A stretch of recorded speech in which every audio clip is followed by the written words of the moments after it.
All my life I've believed that the best form of patriotism is internationalism. My first political memories are of Franco's Guards in Spain.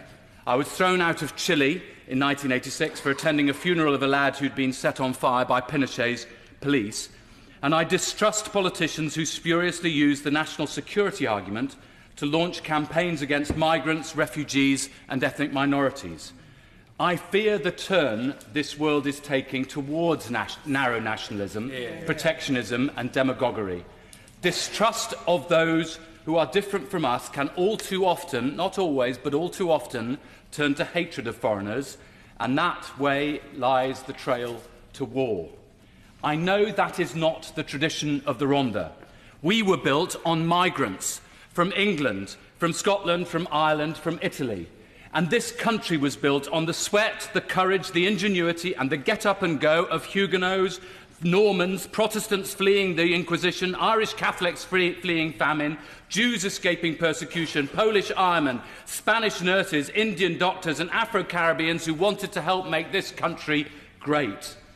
So I have stood at every election on a platform and a manifesto, a party manifesto, that said that we would stay in the European Union.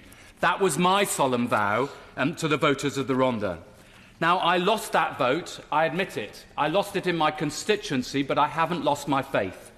It remains my deep conviction that leaving the European Union, especially on the terms that the government seems to expect, will do untold damage to my constituents, especially the poorest of them.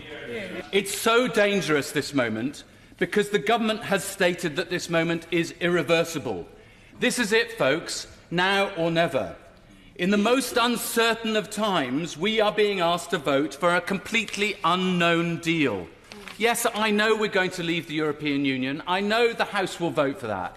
My vote can't change that, but I believe this bill, this way of Brexiting, will leave us poorer, weaker and at far, far greater danger in Europe and in the West and in this country. And so, Mr. Speaker, I say, not in my name, never, never, never.